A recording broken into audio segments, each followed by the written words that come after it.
Hello wonderful people, how are you all? I hope you all are doing great. So आज हम करने जा रहे हैं लेक्चर 7 फॉर JKPSC 10+2 बॉटनी। ठीक है, तो हमने बैक्टीरिया वाला सब यूनिट स्टार्ट किया हुआ है, वायरस वाला हम कर चुके हैं। सो आज हम जो करने जा रहे हैं that is bacteria classification, criteria and diversity. ठीक है, तो जिसने अभी तक हमारे चैनल को सब्सक्राइब नहीं किया है तो वो सब्सक्राइब कर लीजिए, आपको ऐसी ही फ्री ऑफ कॉस्ट वीडियोस यहाँ पे मिलती रहेंगी। ठीक है, तो चलिए स्टार्ट करते हैं आज के लेक्चर को without wasting any time. Okay, तो सबसे पहले हम बैक्टीरिया की क्लासिफिकेशन की बात कर लेते हैं कि बैक्टीरिया को कौन कौन से बेसिस पे या कौन कौन से क्राइटेरिया पे क्लासिफाई किया जा सकता है। ठीक है, तो सबसे पहले जो हमारा है that is the morphological classification. ठीक है, मॉर्फोलॉजी के बेसिस पे कैसा दिखता है, कैसी शेप है उसकी, तो उसके बेसिस पे बैक्टीरिया को हम क्या कर सकते हैं, क्लासीफाई कर सकते हैं। तो सबसे पहले हम शेप देखेंगे। ठीक है, तो बैक्टीरिया की डिफरेंट डिफरेंट शेप होती है जो हमने प्रीवियस लेक्चर में भी पढ़ा था। ठीक है, तो ये एक फंडामेंटल वे है। ठीक है, shape of bacteria is a fundamental way of classifying them. ठीक है, तो हमने डिफरेंट जो शेप्स देखी की थी बैक्टीरिया की प्रीवियस लेक्चर में, लेक्चर 6 में, और वहाँ पे मैंने आपको डायग्राम भी दिखाई थी, पिक्चर भी दिखाई थी। ठीक है, तो यहाँ पे भी हम देखेंगे, जैसे कोकाई है या कोकस आप बोलते हो, तो ये स्फेरिकल देखने को आपको मिलता है।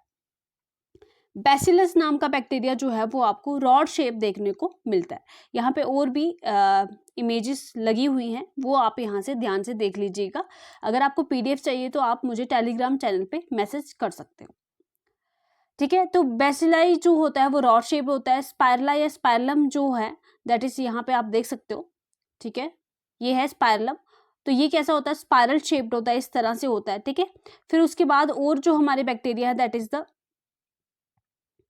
एक सेकेंड, स्पायरोचेट। ठीक है, तो ये कॉर्क स्क्रू शेप का होता है स्पायरोचेट, तो आप यहाँ पे देख सकते हो। ठीक है, तो जो विवरियो हमारा कॉमा शेप्ड होता है, इस तरह से होता है ये बैक्टीरिया। तो ये हमने सारी जो है इमेजेस देखी थी और यहाँ पे भी मैंने इंक्लूड की हैं, आप यहाँ से पढ़ लीजिएगा। ठीक है, बार बार पढ़ने का कोई भी यहाँ पे सवाल नहीं रह जाता है। ठीक है, स्पायरोचेट नाम का जो बैक्टीरिया है वो कॉर्क स्क्रू शेप का होता है। देखो कॉर्क स्क्रू क्या होता है, कॉर्क को खोलने के लिए एक डिवाइस होती है। ठीक है, आप बोलोगे कॉर्क क्या होता है, तो कॉर्क ऐसे वाइन के ऊपर लगा होता है। ठीक है, वाइन की बोतल के ऊपर इस तरह का कॉर्क लगा होता है। अगर आपको अभी भी क्लियर नहीं हुआ है तो आप गूगल पे जाइए, कॉर्क को सर्च करिएगा, आपको वहां पे दिख जाएगा। तो स्पायरोचेट्स का जो शेप होता है वो कॉर्क के जो स्क्रू है, कॉर्क को खोलने वाला जो डिवाइस है उसकी तरह होता है। ठीक है, तो यहाँ पे आप जो है सारी जो है इमेजेस देख सकते हो। ओके, ये विब्रियो आपको कॉमा शेप देखने को मिलेगा। नेक्स्ट बात करते हैं अरेंजमेंट की। बैक्टीरिया किस तरह से अरेंज होते हैं या किस तरह से ग्रुपिंग करते हैं, उसके बेस पे भी बैक्टीरिया को हम डिफरेंट डिफरेंट ग्रुप्स में क्लासिफाई कर सकते हैं। ठीक है, जैसे हम बात करते हैं डिप्लोकोकाई की, तो ये ऑलवेज पेयर में होते हैं। ठीक है, यहाँ पे देख पा रहे हो आप, ये देखो डिप्लोकोकाई, ये आपको पेयर में देखने को मिल रहे हैं। ठीक है, उसके बाद स्टेप्टोकोकाई देखने को मिलता है आपको चेन शेप में। कैसे शेप में देखने को मिलता है, चेन शेप में स्टेप्टोकोकाई। देखो स्टेप्टो को आप कैसे याद रखोगे, स्टेप्स होते हैं ना, स्टेप्स क्या होते हैं, एक के बाद एक के बाद एक के बाद स्टेप्स होते हैं ना, सीढ़ियां जैसे आप बोल सकते हो। तो उसी तरह से आप चेन की फॉर्म में स्टेप्टोकोकाई को याद रख सकते हो। उसके बाद आप देख सकते हो यहाँ पे स्टेफाइलोकोकाई। स्टेफाइलोकोकाई जो है वो क्लस्टर की फॉर्म में एग्जिस्ट कर सकता है। ठीक है, फिर टेट्राड की फॉर्म में भी आपको बैक्टीरिया जो है क्लस्टर बनाते हुए दिख सकते हैं। ठीक है, तो स्टेप्टोकोकाई हमने चेन में देखा, स्टेफाइलोकोकाई क्लस्टर में देखा, और टेट्राड में हमने देखा जहाँ पे 4 जो है वो बैक्टीरिया इस तरह से ग्रुपिंग कर रहे थे। तो अरेंजमेंट के बेस पे भी हम बैक्टीरिया को क्लासिफाई कर सकते हैं। ठीक है, यहाँ पे आप देख सकते हो सारी चीजें। नेक्स्ट हम बात करते हैं वेरी वेरी इंपॉर्टेंट, यहाँ से अक्सर क्वेश्चन आता है एग्जाम में। ठीक है, ग्राम स्टेनिंग के बेसिस पे भी हम बैक्टीरिया को क्लासिफाई कर सकते हैं और ये सबसे अच्छा मेथड है बैक्टीरिया को पहचानने का। ठीक है, अगर हमने देखना है कि कौन सा बैक्टीरिया ग्राम पॉजिटिव है, कौन सा ग्राम नेगेटिव है, तो gram staining is the best. ठीक है, तो इसके बेस पे हम देख सकते हैं कि कौन सा बैक्टीरिया ग्राम पॉजिटिव या कौन सा ग्राम नेगेटिव है। अगर ग्राम पॉजिटिव बैक्टीरिया की हम बात करते हैं, ठीक है, तो इसकी जो सेल वॉल है वो थिक पेप्टाइडोग्लाइकन की बनी होती है। ठीक है, तो ग्राम स्टेनिंग क्या है, बेसिकली एक टेक्निक है। ठीक है, एक लेबोरेटरी टेस्ट है जिसकी वजह से हम जिसको यूज करके, ठीक है, ग्राम स्टेनिंग एक टेक्निक है जिसको यूज करके हम बैक्टीरिया को पहचानते हैं, आइडेंटिफाई करते हैं, उसको अलग अलग ग्रुप्स में रख सकते हैं। ठीक है, चाहे वो ग्राम पॉजिटिव हो ग्राम नेगेटिव हो। ग्राम पॉजिटिव में थिक पेप्टाइडोग्लाइकन की वॉल आपको देखने को मिलेगी। उसकी वजह से जो है वो क्या करता है, रिटेन करता है क्रिस्टल वायलेट स्टेन। कौन सा कलर को रिटेन करता है, क्रिस्टल वायलेट स्टेन को वो रिटेन करता है due to the presence of thick peptidoglycan wall, ठीक है। और कैसा दिखता है, पर्पल दिखता है gram positive bacteria under the microscope. Where as जब हम ग्राम नेगेटिव बैक्टीरिया की बात करते हैं तो इसके बाहर क्या होती है, थिन पेप्टाइडोग्लाइकन की वॉल होती है, ठीक है। तो इसलिए जो क्रिस्टल वायलेट कलर है स्टेन का वो रिटेन नहीं कर पाता है, उसकी वजह से ये काउंटर स्टेन ले लेता है और कैसा दिखता है, रेड या पिंक कलर का दिखता है। यहाँ पे आप देख पा रहे हो ये ग्राम नेगेटिव बैक्टीरिया है जिसने पिंक या रेड कलर लिया हुआ है, और जो ग्राम पॉजिटिव बैक्टीरिया वो वायलेट कलर का आपको पर्पल कलर का देखने को मिल रहा है, ठीक है। तो इस तरह से हम gram positive gram negative bacteria को क्या कर सकते हैं, क्लासीफाई कर सकते हैं, आइडेंटिफाई कर सकते हैं, ठीक है। अब याद कैसे रखेंगे, ग्राम पॉजिटिव बैक्टीरिया कौन सा कलर लेता है, देखो पॉजिटिव, ठीक है। इसका कोई लिंक नहीं है इससे, बस जस्ट ए ट्रिक है कि जो पॉजिटिव लोग होते हैं उनकी विक्ट्री होती है, क्या होती है, उनकी विक्ट्री होती है, ठीक है। फिंगर से दिखाते हैं ना हम विक्ट्री, तो वी से विक्ट्री पॉजिटिव लोगों की। तो याद रखना जो ग्राम पॉजिटिव बैक्टीरिया है वो वायलेट स्टेन को लेते हैं या पर्पल दिखते हैं, ठीक है। तो इस तरह से आप याद रखिएगा, पॉजिटिव बैक्टीरिया पर्पल दिखते हैं, कैसे दिखते हैं, पॉजिटिव बैक्टीरिया पर्पल दिखते हैं। और दूसरा जो कलर है पिंक या रेड आपको याद ही रहेगा। देखो ग्राम नेगेटिव, जो नेगेटिव होगा उसको क्या आएगा, गुस्सा आएगा, ठीक है। गुस्सा आएगा तो कैसे कलर हो जाएगा उसका, रेड या पिंक कलर का, रेड या पिंक कलर उसका हो जाएगा, ठीक है। इसमें कोई लॉजिक नहीं है, अगर आपको ये याद रखना है या किसी को याद रखने में प्रॉब्लम है, बस इसलिए मैंने बताया।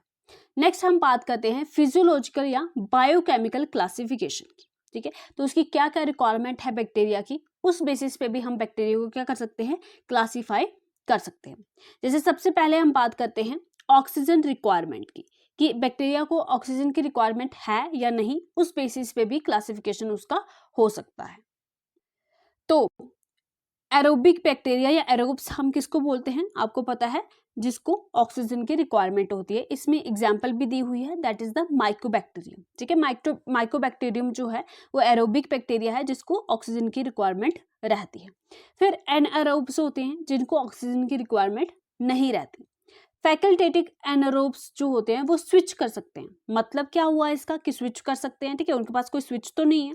फैकल्टेटिव एनारोब्स वो होते हैं, ऐसे बैक्टीरिया होते हैं जो अगर ऑक्सीजन है तो भी सर्वाइव कर जाएंगे, अगर ऑक्सीजन नहीं है तो भी सर्वाइव कर जाएंगे। ये कंडीशंस, जैसी कंडीशन है उसके अकॉर्डिंग स्विच कर लेते हैं। अगर ऑक्सीजन प्रेजेंट है तो ये यूज कर लेंगे, अगर नहीं भी है तो इनका काम चल जाता है, that is the facultative anaerobes. और इसमें एग्जांपल हमारी ई कोलाई की आ जाती है, ठीक है। कॉमन बैक्टीरिया है, सबने नाम इसका सुना हुआ है। नेक्स्ट है माइक्रो एरोफाइल्स, ठीक है। माइक्रो एरोफाइल्स क्या होते हैं, माइक्रो क्या होता है, थोड़ा, है ना, कम, तो इनको लो ऑक्सीजन की रिक्वायरमेंट होती है अपने सर्वाइवल के लिए। इसमें एग्जांपल आ जाएगा हेलिकोबैक्टर पाइलोरी, ठीक है। तो ये इसकी एग्जांपल आ जाएगी। तो हमने देख लिया ऑक्सीजन रिक्वायरमेंट के बेस पे हमने बैक्टीरिया की जो है अलग अलग क्लासिफिकेशन देख ली। फिर हम बात करते हैं न्यूट्रिशन मोड पे, ठीक है। तो मोड ऑफ न्यूट्रिशन बैक्टीरिया क्या है, उस बेसिस पे भी हम बैक्टीरिया को अलग अलग तरीके से क्लासीफाई कर सकते हैं। सबसे पहले हम बात करते हैं हेटेरोट्रॉप्स की, ठीक है। तो जो बैक्टीरिया वो हेटेरोट्रॉप्स भी हो सकते हैं, ऑटोट्रॉप्स भी हो सकते हैं, ठीक है। हेटेरोट्रॉपिक न्यूट्रिशन क्या होती है, जो दूसरे ऑर्गेनिज्म पे डिपेंड रहता है अपने सर्वाइवल के लिए या अपने खाने के लिए, ठीक है। तो डिपेंड करते हैं on organic material for food. Heterotrophs की भी फर्दर क्लासिफिकेशन है, that is the saprophytic. Saprophytic क्या होते हैं, जो डेड डिकेइंग ऑर्गेनिक मैटर को खाते हैं। पैरासिटिक होते हैं जो होस्ट ऑर्गेनिज्म पे फीड करते हैं। और सिम्बियोटिक जो होते हैं जो दूसरे ऑर्गेनिजम्स के साथ म्यूचुअल बेनिफिट शेयर करते हैं, जैसे राइजोबियम नाम का बैक्टीरिया आपने देखा होगा जो कि नाइट्रोजन फिक्सेशन में काम करता है। अभी तक आपने वीडियो को अगर लाइक नहीं किया तो वीडियो को लाइक कर लीजिए और अपने दोस्तों के साथ शेयर कर लीजिए, ठीक है। तो आपके साथ भी किसी ने शेयर किया होगा तभी आप इस चैनल पे पहुंचे हो। तो जितना आप शेयर करोगे उतना, देखो पढ़ना जिसने है वो पढ़ेगा ही, ठीक है, चाहे आप शेयर करो या ना करो। तो अगर आपसे हो सकता है तो आप शेयर कर सकते हो और वीडियो को लाइक कर सकते हो। नेक्स्ट बात करते हैं हम ऑटोट्रॉप्स की। तो ये करते हैं synthesize food from the inorganic substance. Autotrophs तो आपको पता ही है, वो खुद अपना खाना जो है वो प्रिपेयर कर लेते हैं। अगर बैक्टीरिया की बात करें तो ये फोटो ऑटोट्रॉप्स हो सकते हैं जो कि लाइट कि लाइट एनर्जी को यूज़ करके अपना खाना बना लेते हैं। जैसे साइनोबैक्टीरिया जो है वो फोटोसिंथेसिस परफॉर्म करता है। फिर कीमो ऑटोट्रॉफ्स बैक्टीरिया होते हैं, जैसे नाइट्रोसोमोनास इसकी एग्जांपल है। तो ये केमिकल्स से अपनी एनर्जी को ड्राइव करते हैं, ठीक है। तो मोर ऑफ न्यूट्रिशन पे भी हमने देख लिया कि बैक्टीरिया को क्लासीफाई हम कर सकते हैं। नेक्स्ट बात करते हैं स्पोर फॉर्मेशन की, ठीक है। तो इस बेसिस पे कि कौन सा बैक्टीरिया स्पोर बनाता है, कौन सा नहीं बनाता है, उस बेस पे भी हम बैक्टीरिया को क्या कर सकते हैं, क्लासीफाई कर सकते हैं, ठीक है। तो कुछ बैक्टीरिया ऐसे हैं जैसे कि हो गया बैसिलस हो गया, क्लॉस्ट्रीडियम हो गया, ठीक है। तो ये क्या कर सकते हैं, स्पोर्स बनाते हैं, ठीक है। तो इसको हम क्लासीफाई कर सकते हैं कि स्पोर फॉर्मिंग बैक्टीरिया है या नॉन स्पोर फॉर्मिंग बैक्टीरिया, ठीक है। तो ये याद रखिएगा, बैसिलस और क्लॉस्ट्रीडियम जो है ये स्पोर की फॉर्मेशन करते हैं, जो कि हाईली रेजिस्टेंट होते हैं to the environmental stress. Next बात करते हैं फर्मेंटेशन और रेस्पायरेशन की, ठीक है। तो बैक्टीरिया किस तरह से ये सारी चीजें करते हैं, इस बेसिस पे भी बैक्टीरिया को डिवाइड किया जा सकता है या क्लासिफाई किया जा सकता है, ठीक है। तो डिफरेंट जो बैक्टीरिया है वो यूटिलाइज कर लेते हैं शुगर्स को, प्रोटीन्स को या दूसरे कंपाउंड्स को फॉर एनर्जी, ठीक है। तो इस बेस पे भी देखेंगे कि कौन से जो बैक्टीरिया है वो प्रोटीन्स को डाइजेस्ट करते हैं या शुगर्स को या दूसरे कंपाउंड्स को, तो उस बेस पे भी क्लासिफिकेशन हो सकती है। एंजाइम प्रोडक्शन है ना, कुछ बैक्टीरिया जो है वो एंजाइम का प्रोडक्शन भी करते हैं ऑन द बेसिस ऑफ कि कुछ जो स्पेसिफिक एंजाइम उनमें प्रेजेंट है, उनकी प्रेजेंस है या एब्सेंस है, उस बेस पे भी हम बैक्टीरिया को क्लासिफाई कर सकते हैं, ठीक है। तो प्रेजेंस और एब्सेंस ऑफ स्पेसिफिक एंजाइम जैसे कैटालेस हो गया, ठीक है, ऑक्सीडेज हो गया, यूरिएज हो गया, तो ये भी यूज किए जा सकते हैं for the classification of the bacteria, ठीक है। नेक्स्ट हम देखते हैं कि भाई इकोलॉजिकल रोल क्या है बैक्टीरिया का, ठीक है। तो क्या क्या रोल परफॉर्म करते हैं वे इकोलॉजी में, उस बेस पे भी बैक्टीरिया को क्लासिफाई कर सकते हैं। जैसे पैथोजेनिक बैक्टीरिया की बात करें, पैथोजेनिक क्या होते हैं, जो डिजीज कॉज करते हैं ना, ह्यूमंस में हो जाए चाहे एनिमल्स में हो या प्लांट्स में, उस बेस पे भी हम बैक्टीरिया को क्लासीफाई कर सकते हैं। और दूसरा क्राइटेरिया क्या रहेगा, नॉन पैथोजेनिक बैक्टीरिया, जो डिजीज कॉज नहीं करते, जो बेनिफिशियल होते हैं, तो वो उसमें आ जाएगा हमारा नाइट्रोजन फिक्सेशन या डिकम्पोजिशन में जो बैक्टीरिया यूज होते हैं वो कौन से आ जाएंगे, वो किस में आ जाएंगे, नॉन पैथोजेनिक बैक्टीरिया में आ जाएंगे। जैसे अभी हमने नाइट्रोजन फिक्सेशन में राइजोबियम पढ़ा, ठीक है। राइजोबियम नाम का जो बैक्टीरिया है वो नाइट्रोजन फिक्सेशन करता है, तो वो नॉन पैथोजेनिक में आ जाएगा। Next we will talk about the criteria for the bacteria classification, ठीक है। तो मॉर्फोलॉजी हमने देखा कि मॉर्फोलॉजी एक क्राइटेरिया है जिसके बेस पे बैक्टीरिया को क्लासिफाई किया जा सकता है। मॉर्फोलॉजी में शेप आ जाएगा, साइज कैसा है बैक्टीरिया का, अरेंजमेंट कैसा है, सरफेस का स्ट्रक्चर कैसा है, ठीक है, फ्लैजिला प्रेजेंट है या नहीं है, पिलाई प्रेजेंट है कि नहीं है, मूवमेंट करता है कि नहीं है, ये सारी चीजें मॉर्फोलॉजी में आ जाएंगी और इस क्राइटेरिया को हम यूज कर सकते हैं for classification. Next gram staining हमने पढ़ा, तो ये ग्राम स्टेनिंग जो रिएक्शन है या ग्राम स्टेनिंग जो है वो रिफ्लेक्ट करता है structural difference in the bacterial cell wall. तो ये भी स्ट्रक्चरल डिफरेंस जो बैक्टीरियल सेल वॉल में है, तो ये भी यूज हो सकता है for the classification of the bacteria.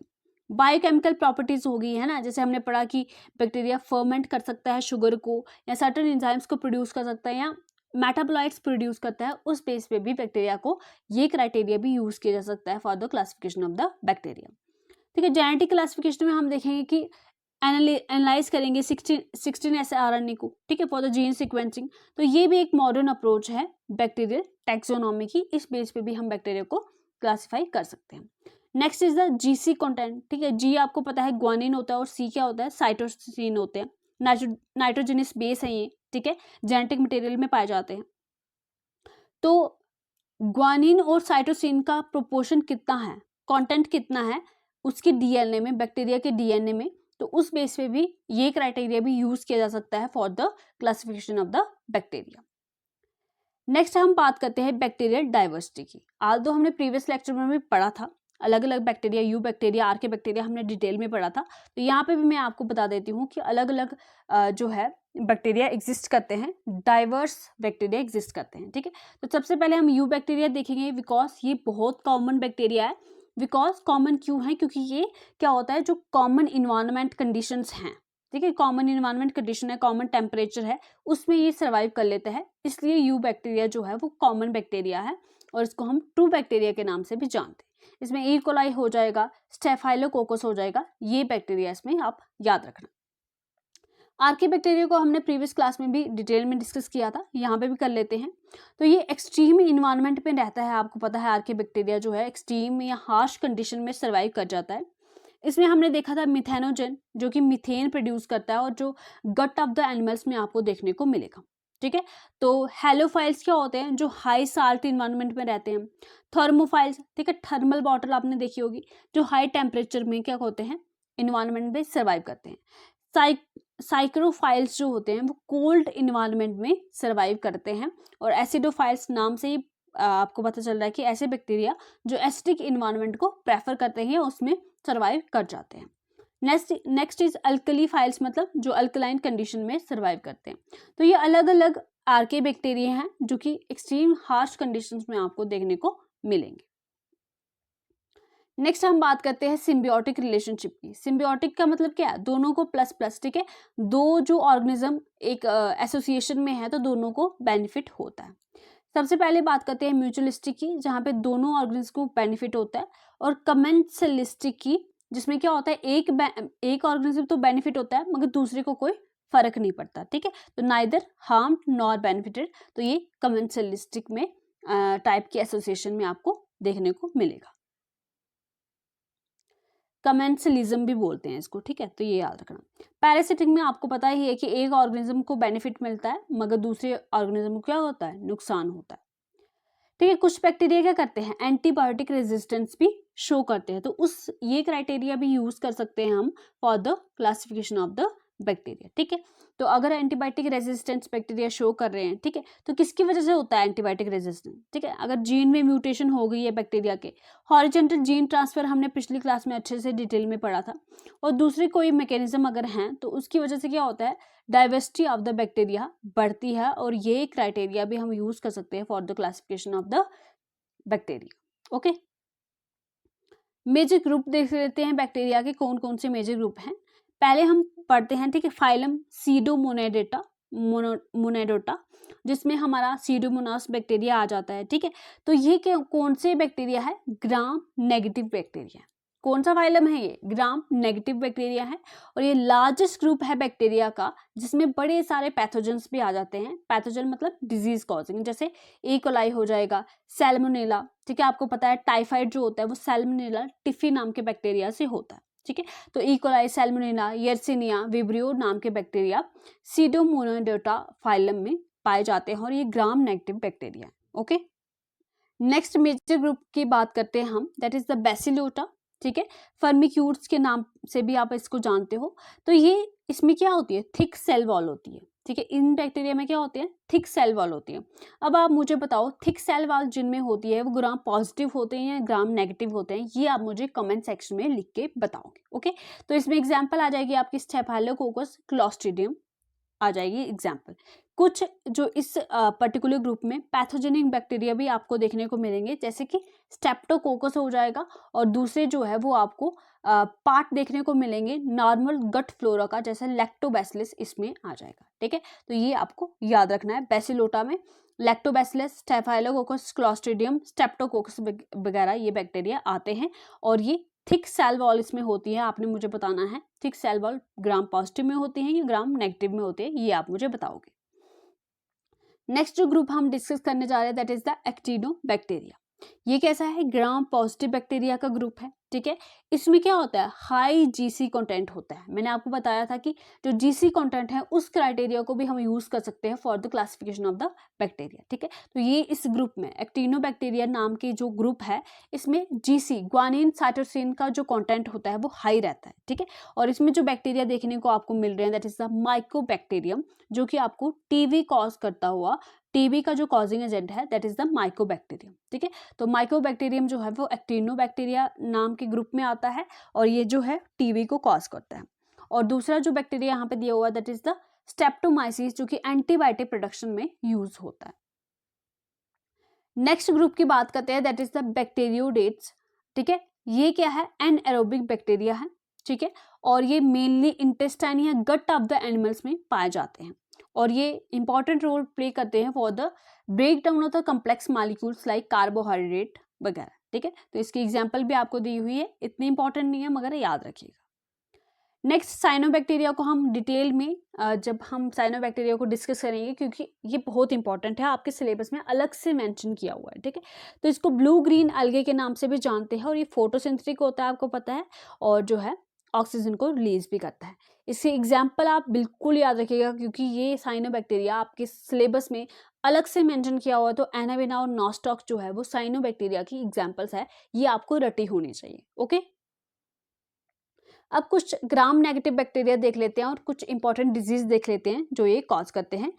कई बार एग्जाम में, एक सेकेंड, कई बार एग्जाम में पूछ लिया जाता है कि ये वाले डिजीज कौन से बैक्टीरिया से होती है, ठीक है। तो हम ग्राम नेगेटिव बैक्टीरिया देख रहे हैं, उसमें हम सबसे पहले ई कोलाई और उसके कुछ स्ट्रेन्स को डिस्कस करते हैं, जिससे कौन कौन सी डिजीज हो सकती है।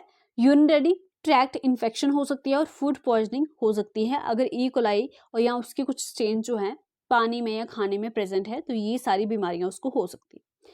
सैल्मोनेला एंटेरिका, ठीक है, तो इसमें इससे डिजीज हो सकती है सैल्मोनेलोसिस, या इसी का एक आप बोल सकते हो सैल्मोनेला का क्या है, एक सीरो टाइप है, ठीक है। ये सैल्मोनेला टिफी क्या है, सैल्मोनेला एंटेरिका का सीरो टाइप है। क्या है, सीरो टाइप। और इससे जो डिजीज होती है दैट इज द टाइफाइड। आपको ये याद रखना है कि टाइफाइड जो है, फीवर जो है, वो सैल्मोनेला टिफी से होता है। और सैल्मोनेला टिफी क्या है, इसका सीरो टाइप है। सीरो टाइप क्या होता है, बेसिकली ऐसे ग्रुप होता है, ऐसे ऑर्गेनिजम्स का जिनमें सेम एंटीजन होता है, ठीक है, जिनके ऊपर क्या होता है, सेम एंटीजन होता है उनकी सरफेस पे, वो होते हैं सीरो टाइप। ओके, तो याद रखिएगा टाइफाइड फीवर सैल्मोनेला टिफी से होता है।